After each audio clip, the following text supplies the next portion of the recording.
All right, hello and welcome back to Making the Argument. We got an interesting episode for you here today. We're actually talking with Rob Chadwick from USCCA, U.S. Concealed Carry Association. And I got to tell you, I started looking into this organization because I have some people I admire, some people I respect, have done some work with them.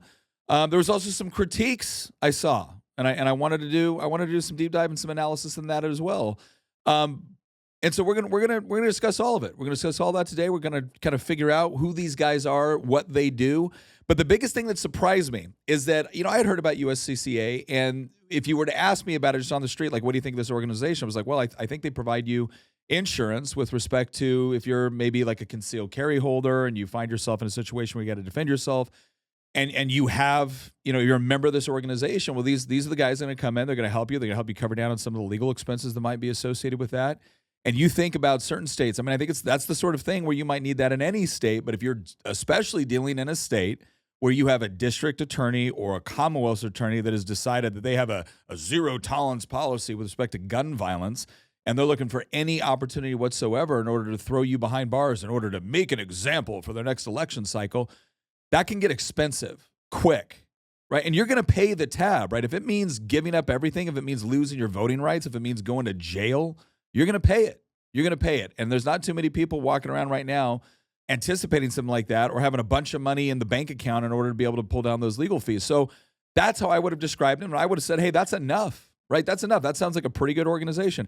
Then I started to look at some of the resources and the training they provided, and it was really impressive, not simply because of what they do, but because it also looks like it's something of a networking organization. So I'm happy to have Rob on with us today in order to answer some questions and tell us a little bit about the organization and what they might provide. Because, as I've said many times now, one of the things this organization is about, one of the things this podcast is about helping people build intentional community. And one of the parts about intentional community is knowing about who you can trust, how you can develop capabilities that make you not only capable of protecting and providing the people that you love, but being an asset to your community. All right. So, Rob, thank you very much for being on. Appreciate it. Nick, it's such a thrill and an honor to be here. I appreciate who you are, what you do, your background, and certainly what you do for concerned Americans all over our country. It's an important message that you put out, and I'm a big fan. So thrilled to be here. Well, thank you very much again. So here's the deal, real quick, before we get into USCCA. Give us a little rundown on you, your background, the sort of work that you've done before and now for USCCA. Great. So I appreciate that. I spent 30 years in law enforcement. I started my career just up the road from where you live. I grew up in Fairfax in Annandale, and was a Fairfax County policeman. Grew up, police where I grew up, and loved every second I was a member of that department. Had the opportunity to be a canine handler, which I thought was my dream job. And then had the opportunity to join the FBI. My uncle had been an FBI agent. He was also a Green Beret, like you, but All right. but generation before, he served in Vietnam, and when he came out, started with the FBI, and actually helped found the FBI's hostage rescue team. So sort of as a young person, that was an aspiration for me, is FBI, and so I had the opportunity to join. Spent a little over 23 years with the FBI, and my last several years were just a dream come true. I had the opportunity to serve as one of the agents in charge for Attorney General William Barr when he was Attorney General of the United States, his security detail. And then when he was leaving office, I still had a few years to go, and literally landed my dream job as head of the tactical training program at Quantico. And so I was responsible for the operational readiness of all of our special agents worldwide, in addition to training our state, local, federal, tribal partners on the front lines of law enforcement all around the country, all around the world. And unfortunately, I was up there when George Floyd was killed, and saw firsthand, because of that experience, the immediate and drastic impact it had on our law enforcement partners everywhere, every corner of the country. And looking forward to talking to you and with your listeners about what I saw, my firsthand experience on those streets, and what it means for us as Americans today. Well, and that's a good point, because I will say right now, typically, like on the right side of the political, I think you could easily say that skepticism with respect to law enforcement has something that's been a long time been a feature of the left, But it's more and more become kind of a feature on the right as well. And I think part of that is rooted in the idea that as conservatives or libertarians, we want to make sure that obviously we understand that there's a need to be able to protect innocent people, to be able to protect private property, to be able to all do that stuff, but also a fear about government overreach. But what I saw during George Floyd, from my perspective of being in the legislature, serving on the Public Safety Committee, was that all of a sudden there was just this drastic backlash, and there was no no real interest to understand what happened, the perspectives, how tactics are used, maybe what could have been done better. No, it all had to be viewed through the lens of this oppressor-oppressed dynamic and racism and everything else, right? That was all it could do. And it reminded me, because my father was LAPD, and he was LAPD during Rodney King. And I remember growing up being very, very proud of my father with LAPD, and then all of a sudden just watching as anybody in blue was a bad guy. Anybody was in blue was a racist, the whole deal. There was no attempt to understand what was actually going on in the circumstances, or how angel dust affects you, or anything like that, right? And so what was it like being in law enforcement in that situation when, again, the vast majority of your guys are just trying to do their job, and pretty much everyone I know that has ever gone into law enforcement has gone in for good intentions. Some people go in for bad ones, right? Some people go in for bad ones, and those people are the worst of the worst, because they're not just breaking the law, they're betraying a sacred trust. But it was so frustrating to watch this mentality where it was not only the same people that wanted to get rid of the police also wanted to take your guns. And also, this is part's important, and also wanted to let violent felons out of prison early. And it made no sense. But what was it like being in your position, watching all of this happen, watching the backlash take place, but still having to do your job? It was, let me start with this. It was absolutely heartbreaking for me. I'm sure it was for your father, for you as a young person watching your father go through that a generation before. Growing up in the early 90s, I started my policing career, spent 20 plus years with the FBI, and it was unimaginable to me that I would need to, in some circumstances, keep secret that I worked for the FBI. I just, I grew up as a little bit naive and a little bit of a Boy Scout, but I thought, the FBI, that's what they do. And I will say this, law enforcement is one of the most noble professions, still is. I have many relatives still on the job. I have nothing but respect for those young men and women that still continue to do the job, but it has changed more than anyone could imagine in terms of that bellwether, that moment in time when George Floyd was killed, coming off of COVID, lots of anger and frustration, and it just sort of uncorked a really troubling time in America. And so at the time, I was at Quantico. I got a call from my boss. It says, hey, we're having riots in D.C. How many SWAT guys do you have assigned to your unit? And I said, well, I've got about 25 former SWAT guys. We're pretty old. We've turned in our gear, right? Kind of a dinosaur at this point. And I said, well, go across the street to HRT, get some SWAT gear out of the bin, and get to DC right now. And Wow. So that's what we did. And so we were deployed along with many other agents to the Lafayette Rob, Park. You were a little excited. Be honest. You were a little excited. Beyond excited, but terrified.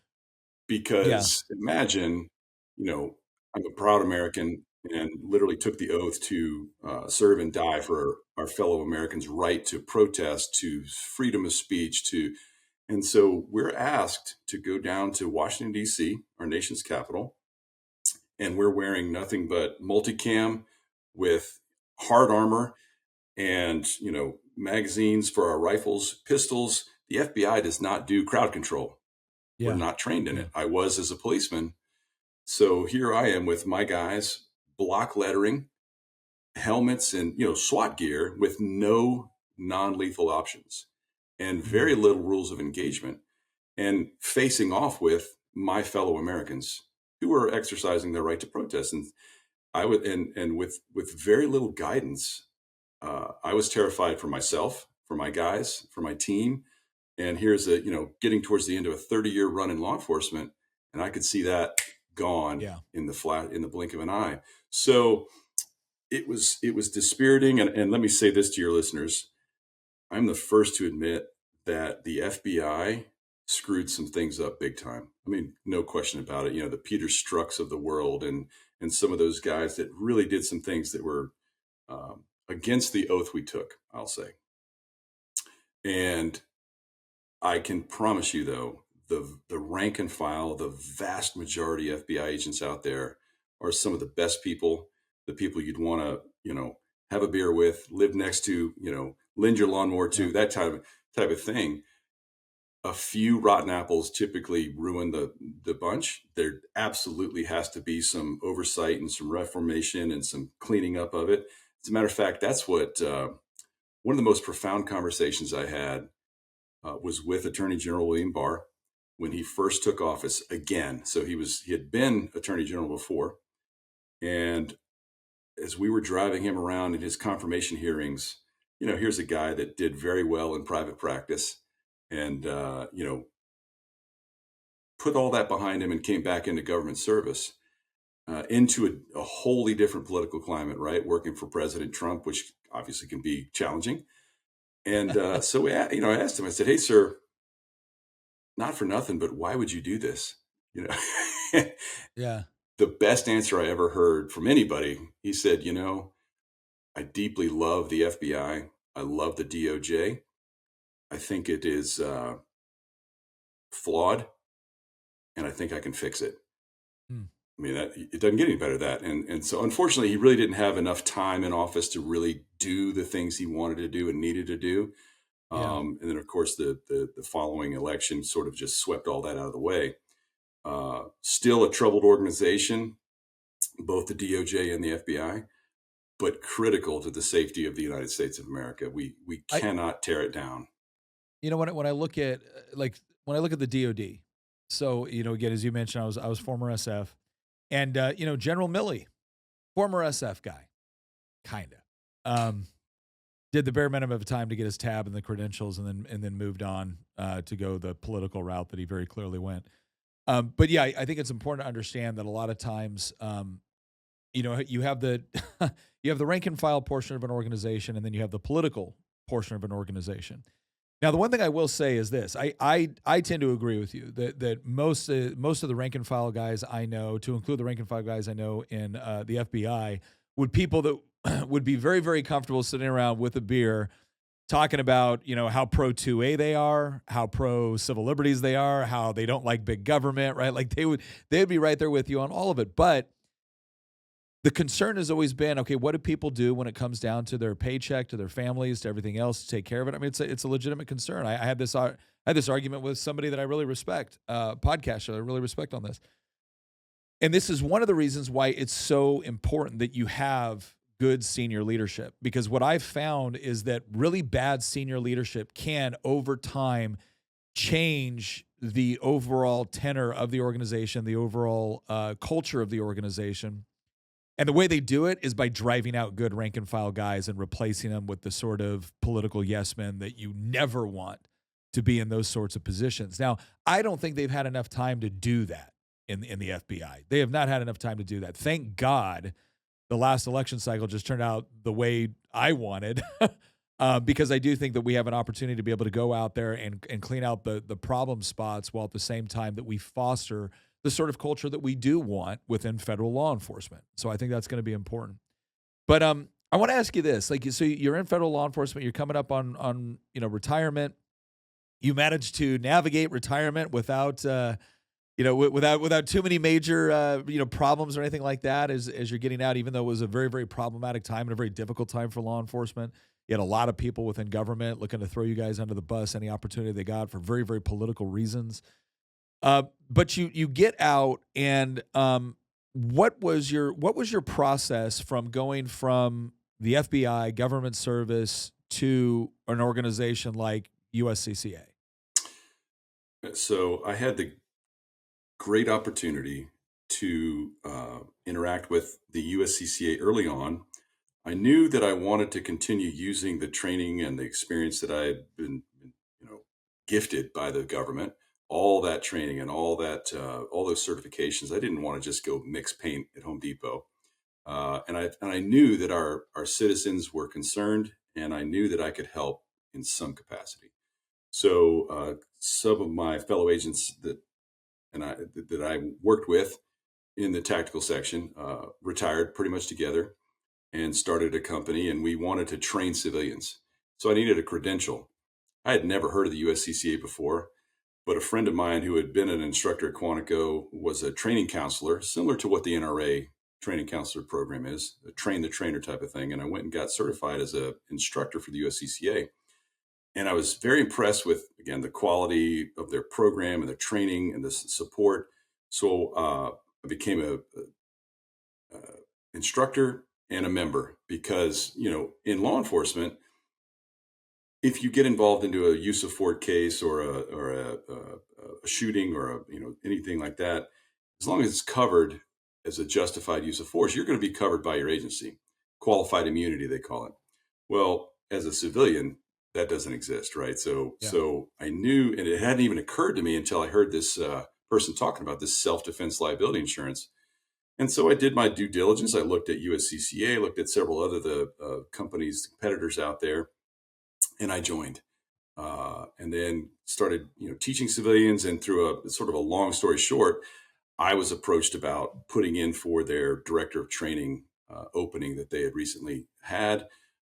Had some meetings with the company and was just blown away by the overall level of person that is employed. It's a 700 plus employee company, 850,000 members across the countries, across the United States, I should say, and growing fast.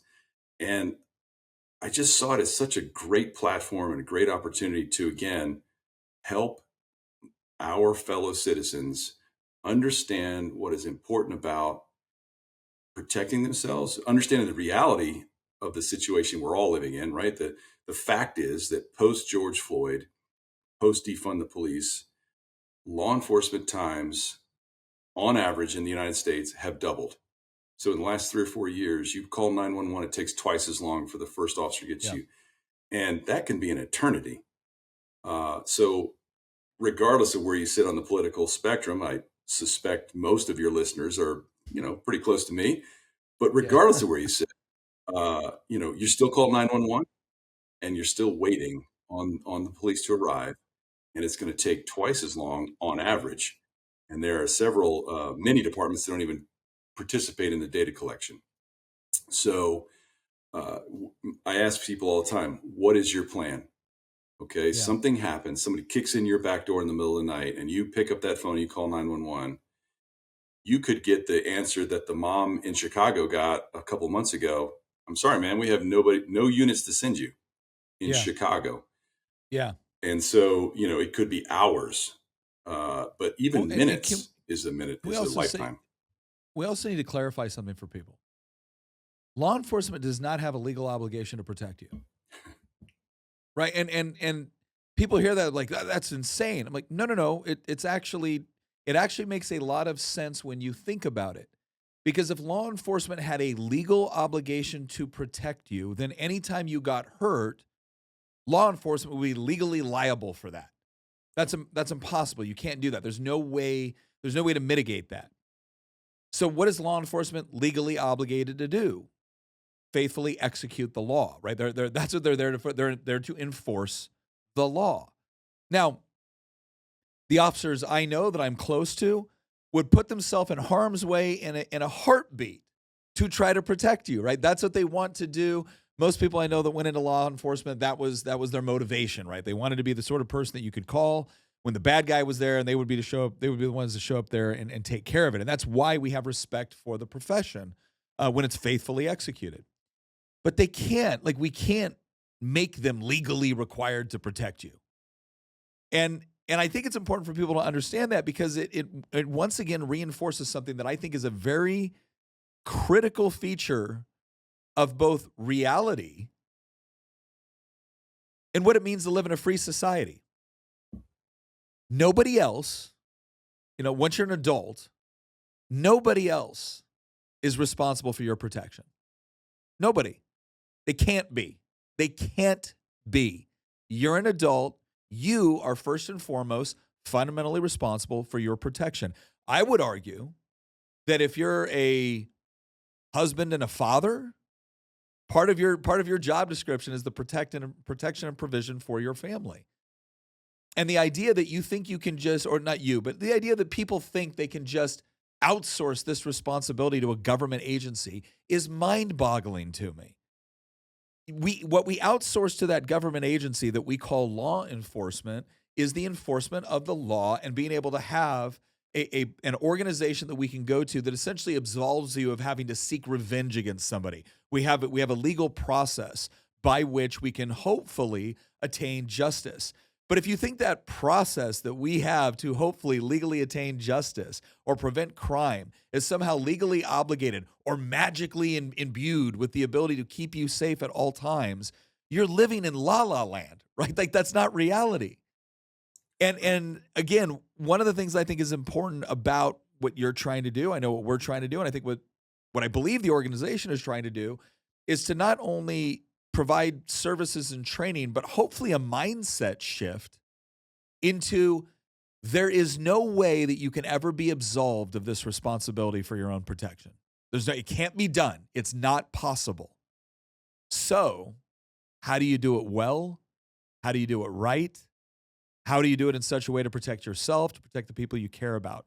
So there's obviously a legal aspect to that, but there's a training aspect to that. And one of the things I looked at, so I went onto the USCCA website, so usconcealedcarry.com. I'm there right now, and I'm actually looking at it. And one of the things I wanted to look at was like, what are the classes? What are the training classes? And I'm looking through this, and first of all, I'm shocked at how many classes are just like free. How many of them focus on things that you would expect, like concealed carry, like basic processes that you would need for concealed carry certification, because some states require that. But a whole host of other issues, things like when can you use force? Because nothing is more heartbreaking than when somebody honestly believes that they were in danger or honestly believes that they were within their legal rights in order to use a firearm, and they weren't.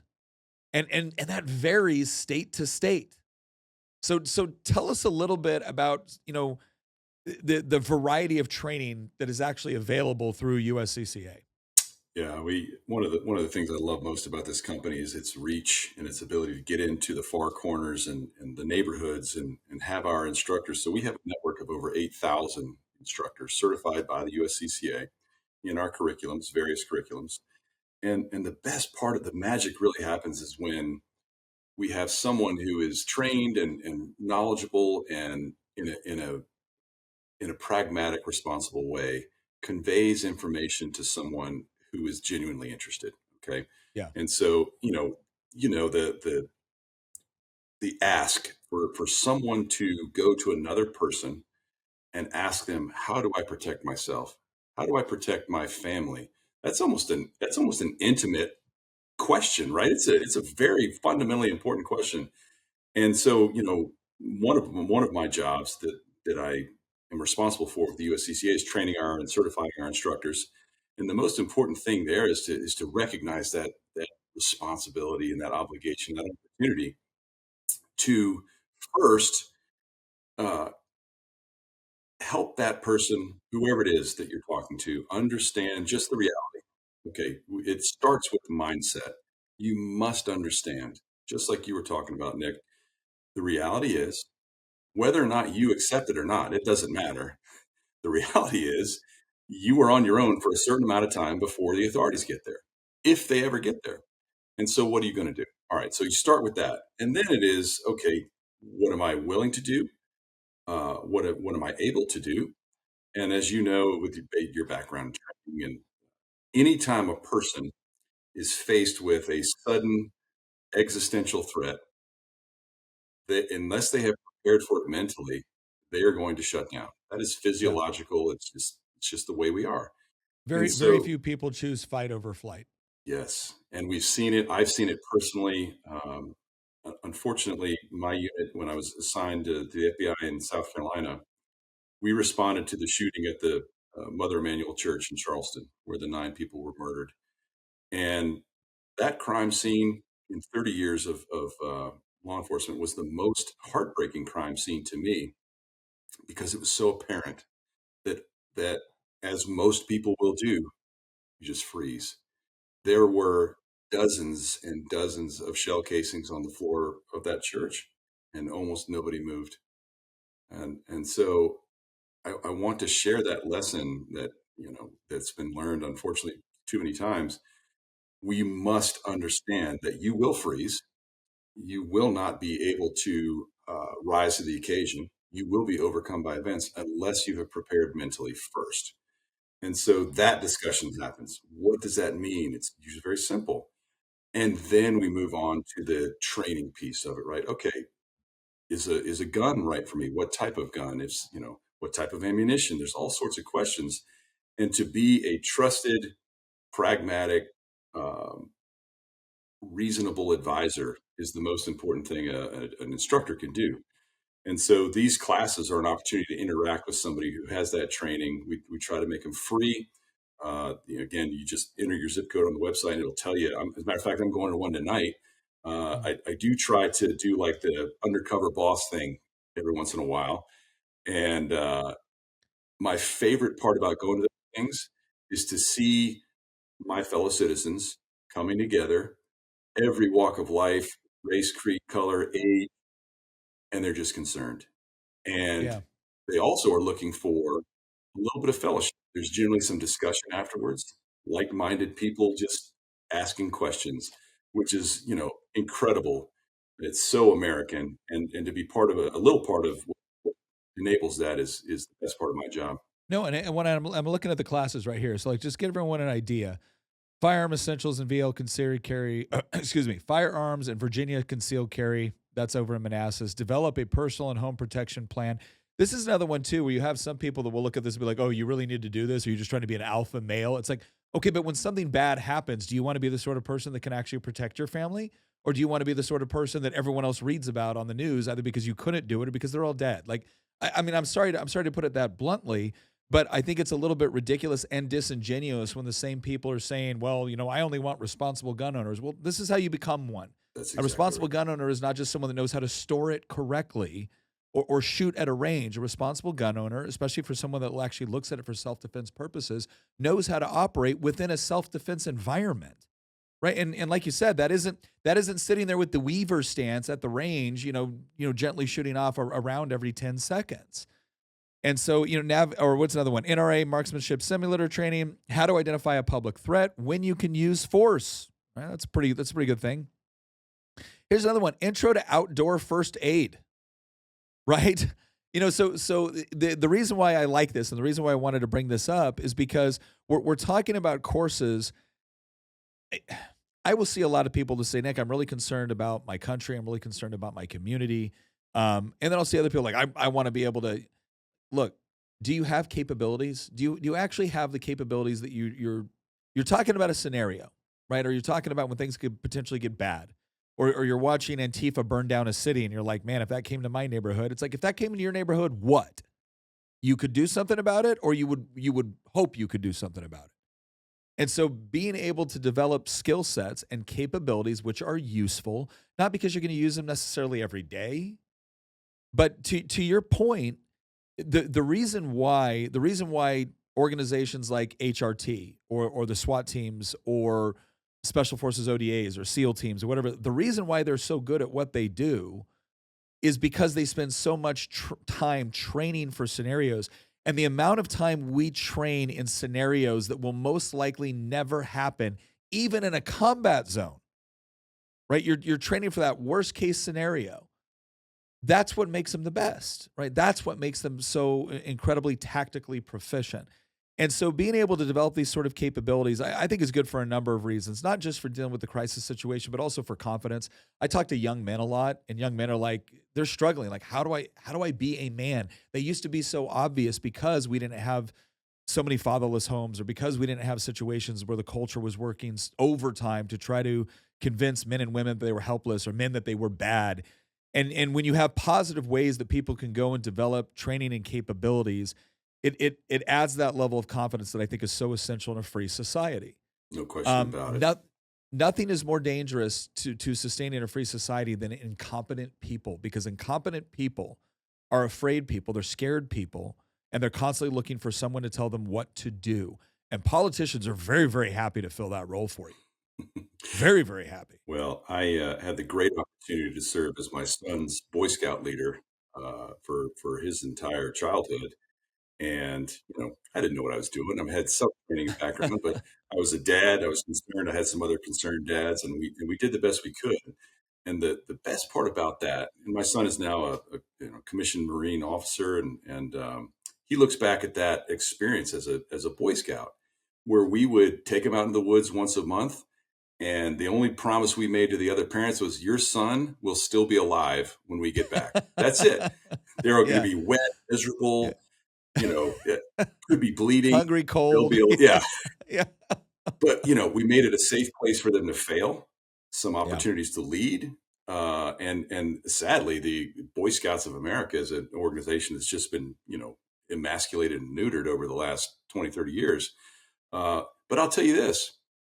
Even in the law enforcement training that I saw, so I trained officers in every corner of this country, and typically the FBI would come into town, put on this street survival training, and it always culminated in a use of force, very, very realistic training.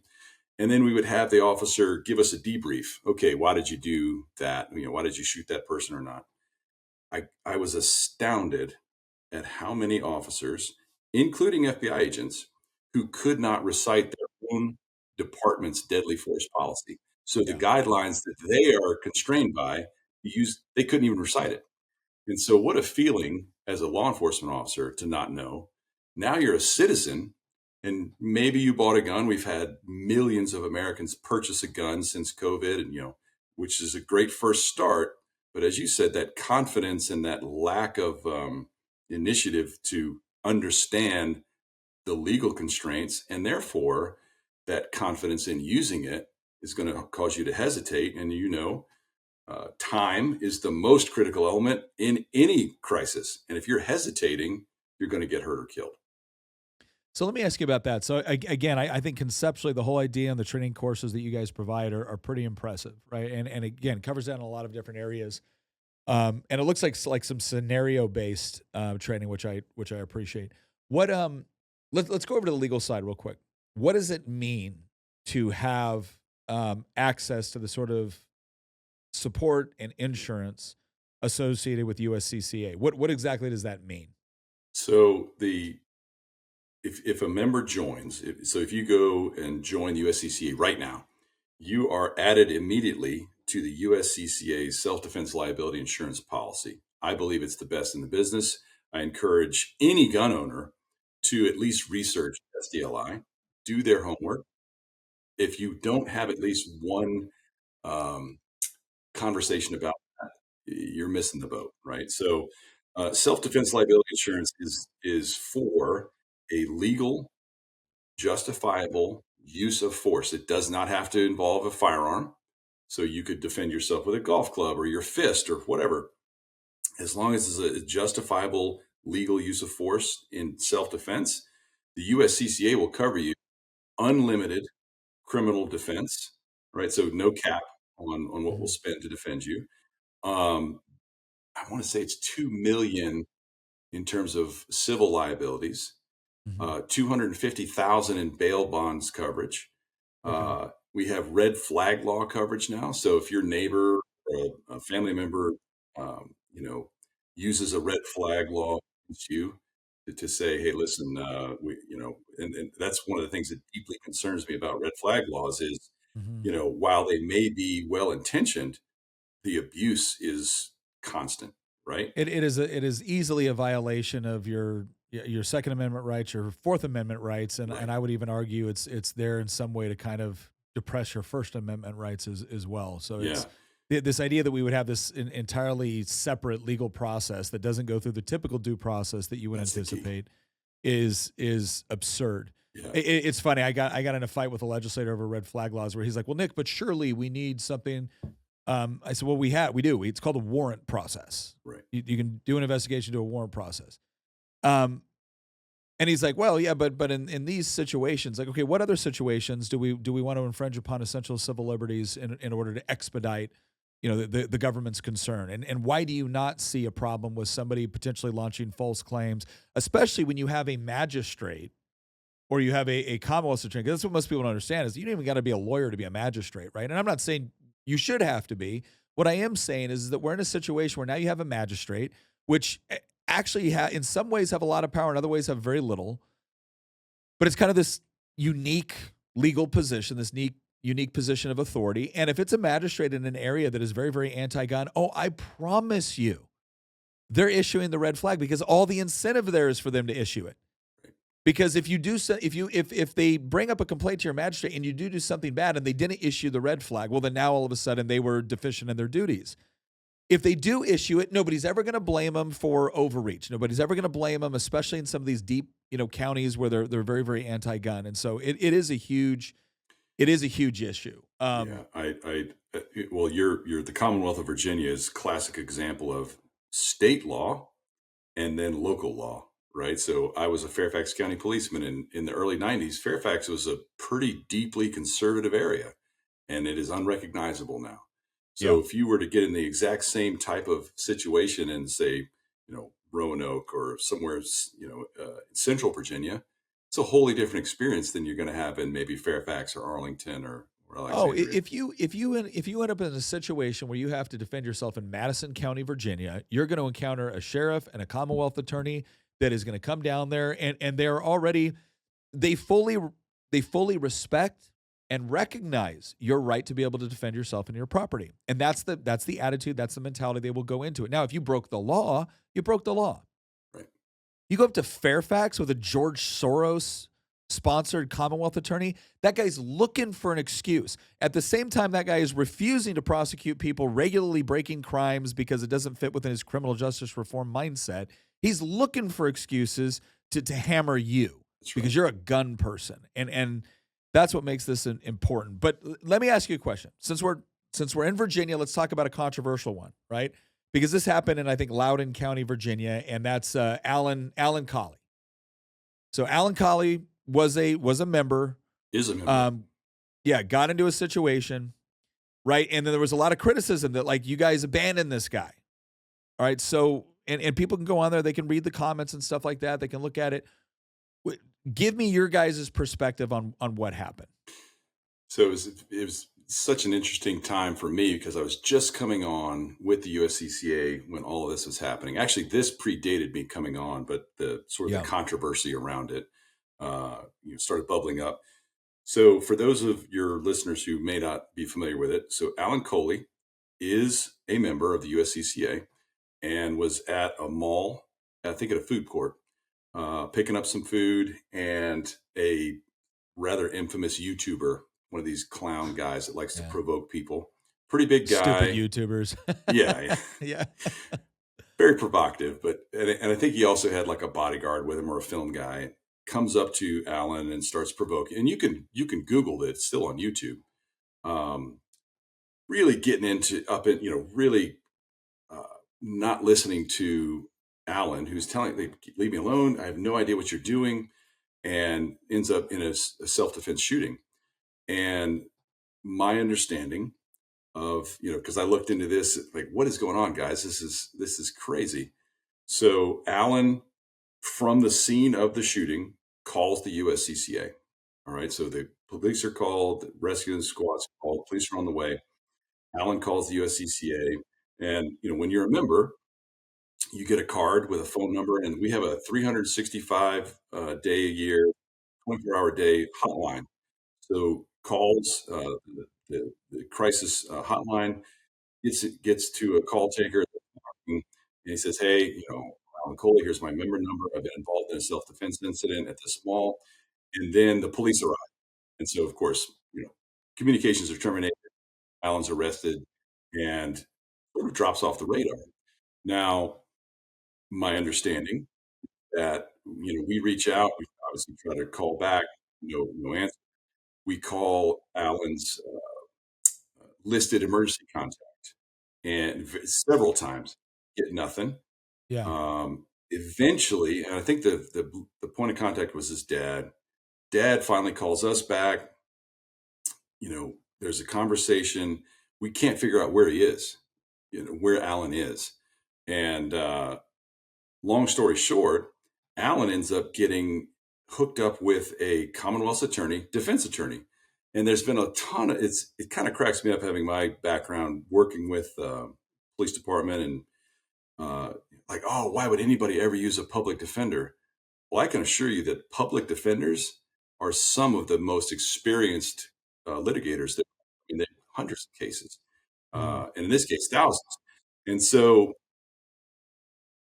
there's radio silence between us and Alan for months. Alan's in jail. We don't know where he is. We can't get a hold of his emergency contact. And finally, it comes to his trial, and he has selected to stay with this attorney that the Commonwealth has appointed him. And people make fun of it. Oh man, the USCCA dropped him. It's simply not the case. He chose to stay with this attorney, and clearly it was a wise idea because he got him exonerated. Right. So charges were dropped. Alan is now appealing. There were a couple of add-on charges that we are helping him fight. The USCCA is paying for those attorneys because that's not what his original attorney would be involved in. Right? It was simply the criminal defense. Now there was a lot of YouTube stuff back and forth with these influencers that the USCCA will drop you if you're charged with a crime. It's just simply not the case. Well, you guys have plenty of other cases because I looked at, and now again, it's your guys' website, but right. I mean, these are all, you can verify these, but you get several other cases in here where you guys did legal fees covered and you tell the stories of it and people share it. But the one I was looking for and that I eventually found was a letter that Alan sent. Yeah. And that was when he said this in January 23rd, 2024. Said, "Dear Tim, I want to address criticism that USCCA has received about me and the attorney I chose for my case. I am a member in good standing with USCCA and continue to be with the USCCA. I can't have the attorney of my choice. I know I could have requested that they pay for a private practice criminal defense attorney for my case. I chose attorney Pollard because he's a great attorney who believed in me and believed in my case. Yes, he's a public defender, and he fought for me and won. I am glad that I have the choice and wouldn't change anything about my representation. The USCCA stood by me and continues to stand by me, and I thank them for that." And look, here's the deal. I wanted to go into this with the idea of I'm new to kind of researching this case and what happened, but I'm also sympathetic to the fact that any time, and I think this is especially true of conservatives, and there's a positive aspect and a negative aspect to it. One aspect is trying to hold our own to accountability, right? We're trying to make sure that, look, you promised to do something, because let's face it, there's a lot of groups out there that they love to carry the flag, or they love to carry the two-way, thing into the chat, right, into the march. But as soon as it gets difficult, they turn tail and run. They run as soon as they can. But then there's other organizations that there's stuff that just happens, right? These things don't always operate exactly the way you would anticipate. People make different decisions, or you have trouble making communication with somebody, and that doesn't mean the entire organization is crap. Right. It means that, okay, these were unique circumstances and they work through it. And the thing I go back to is there's plenty of people that, controversy sells. It sells in regular media and it sells within social media. And so that was one of the big things I looked for, is because I saw Tim's statement on Tim Schmid, co-founder of USCCA. I'd seen his statement on it. But when I saw the statement from Alan, it's like, okay, what are we still complaining about here? It sounds like this guy's the guy that is being used to try to tear down the organization seems to be pretty happy with the organization. And I don't know if something changed or whatnot, but the one thing I will say is I always try to look at this from the perspective that I never underestimate the power and willingness of people, again, usually on the right, to kind of tear down our own. And part of it's because we're so tired of being lied to. We're so tired of being told. We're so tired of, forgive me, the Mitt Romneys of the world telling us how they're going to fight for us when in reality they don't. They tuck tail and run. And so I think there's sometimes and intense, desire that the moment we see a conflict, it's like, oh, yep, there it is again. We got lied to again, yet another one. But it sounds like when the guy that is being used to attack you guys comes and writes a letter and says, not only was I a member then, I'm still a member and I'm happy with what they did. Well, That seems fairly definitive. A lot of hay was made by our competitors, and I get it. I mean, it's business. They used our platform and used this incredibly unfortunate case with all sorts of easily misunderstandable facts to attack us and to get airtime and to promote their own business. I understand that. The frustrating part is, I came from the FBI where you just don't comment, right? You don't respond. But I can tell you, in getting to know Tim Schmid, who started the company, this case tore him up. It broke his heart that, the perception is we failed one of our members, because they're like, oh, they weren't there for him. Like, we desperately wanted to be there for him. And we're thrilled that it worked out for him because of the attorney he chose, the Commonwealth's attorney in Virginia, was excellent. But a lot of back and forth, was had that was unfortunate. I know it really bothered Tim. That sort of died out a little bit, thank goodness, because, like you say, the facts have come to the surface. There are people who say, "Oh, well, the USCCA wrote that letter for Alan." We did not write the letter for Alan. Like that. Well, and here's the. I go back to this, and it just frustrates me. I have no problem. I have no problem with Reagan's adage of trust but verify. Sure. Right. But I do have I've seen this happen before. I've seen this happen in politics all the time. I've been in situations before where, look, I've been in the General Assembly for 9 years. You can look at my record. You can look at the bills I've carried. You can look at my votes. You can look at my reasoning. There is literally, at this point, thousands of hours of me talking about what I believe, why, and I have an objective record that you can check. And I will still have people accusing me of doing things based off of what somebody told them. Oh, did you know Nick did that? And instead of calling me up and being like, hey, Nick, I know I've known you for 9 years, right? Hey, did this happen? It's always something on Facebook or something on social media, and then that gets shared, and it's like, oh, I can't believe Nick would do that. It's like, I'm glad you can't believe it because I didn't. Yes. And so I think that's one of the things that I always encourage people to do is, like, look, when you have an organization that seems to have good morals, that seems to have a good track record, nobody's perfect, right? There can always be problems. There can always be improvements that are made, all right? And that's perfectly fine. But I'm always saying, like, look, when you find an organization that is like same team, right? Same team, and they've proven their same team time and time again, maybe be a little bit more skeptical of the people that are throwing them under the bus. There might be some motivations there that have nothing to do with the actual case in hand. There might be some different motivations involved. I ended up finding out that one of the groups that was trashing me at one point was making a whole lot of money attacking conservatives. They weren't doing anything for the actual issues or the bills or the legislation they wanted, but they made a whole lot more money attacking than they did talking about what was actually going on, because that's sold. Right. That's sold. And we were able to expose what was going on, but it was still frustrating to have to expend the time and energy to protect a reputation you thought had already been somewhat sustained by past action. Well, the conversation I had with Tim, again, I was fairly new to the company. I said, look, the good news is you're being attacked because you're clearly the industry leader and people are taking swings at you. That's great. The one of the very good things that came out of this situation, there was also the Kayla Giles case, which I'll be happy to talk about. She was a member and shot and killed her estranged husband, and we were defending her until it became abundantly clear that this was a premeditated murder.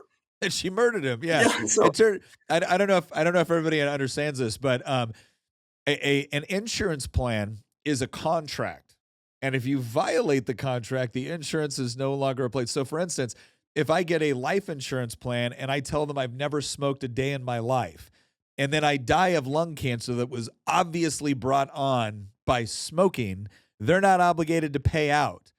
Same thing here, right? Like, it doesn't. I don't think you guys have a plan that is legally permitted to cover premeditated murder. Is that right? That is illegal, patently illegal, right? Not So allowed to do that.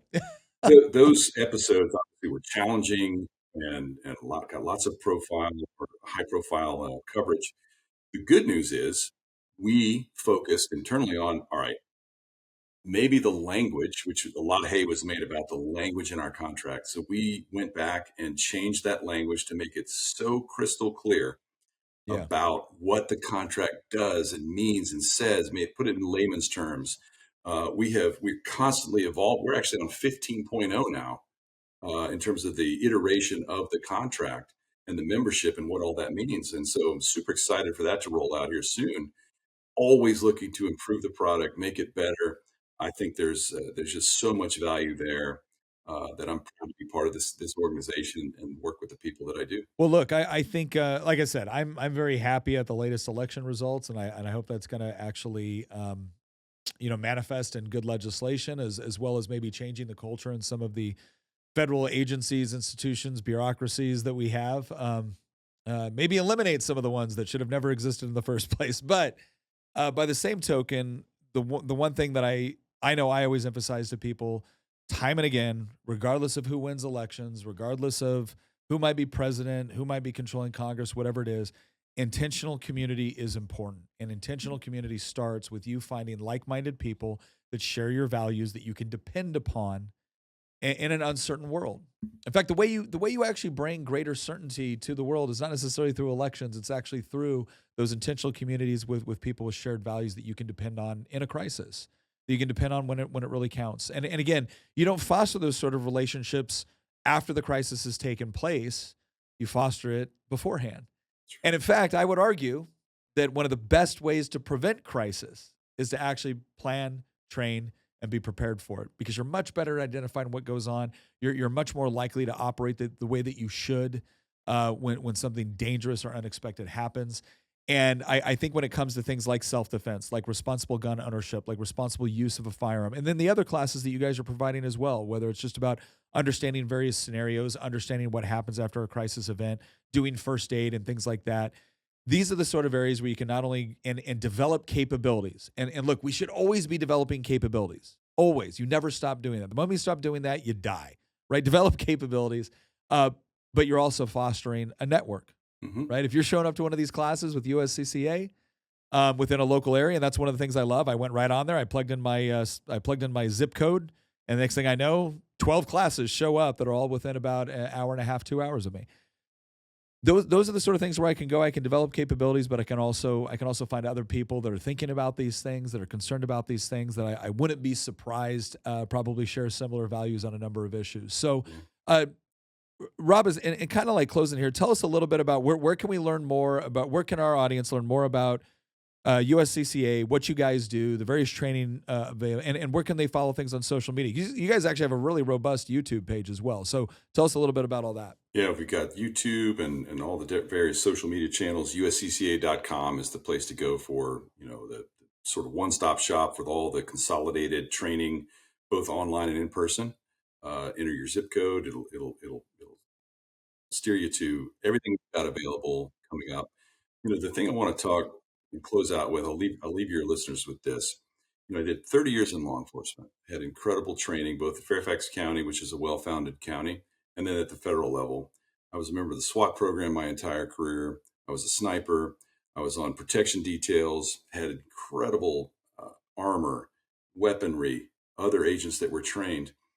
And when we would go out on countless missions, especially on the protection detail side, I would tell my agents, listen, if you have to pull your gun, the mission has failed, right? That all that armor and all that weaponry would not permit us to, it wasn't our passport into a dangerous situation. It was to get us out of one. If we hadn't recognized the developing danger, the danger signs, the things that a professional looks for, you have the peace of mind knowing that you can fall back on that training and all the weapons and all that stuff. But that's not why you do it. You do it in the most extreme case. What drives me nuts is someone saying, I've got a gun, I can go in that dark alley, or I'll go into this dangerous part of town because I've got a CWP. That's insanity. Yeah. So when my dad was 17 years old, his dad dropped dead in his arms of a heart attack. And so I never knew my grandfather, but obviously growing up with my father, that had a profound effect on him. And you know, I had the conversation with him as a young person. How did that affect you? Because he had no idea what to do. He had never been taught CPR. And here's this person he deeply cared about passing away literally in his arms with nothing, no way he could do anything about it. And so I wanted to make sure that I had the opportunity to do something about it, right? So that the medical training that we offer, we have an entire course called Emergency First Aid Fundamentals, and it's all about keeping someone alive long enough to get them to definitive care, right? That time management in a crisis. That's just Stop one of that the bleeding. things, right? Yeah. So, and again, the weapons handling, all of it comes down to peace of mind. You want to be able to sleep at night knowing you're prepared to protect you and your loved ones, you know, anywhere you go. So that's, I would encourage your listeners, you know, go to our website, uscca.com, come to one of our events. You will find like-minded people. You know, one of our big partners is 511 stores. So if there's a 511 store in your neighborhood, there's what they call an Always Be Ready Academy, ABR Academy.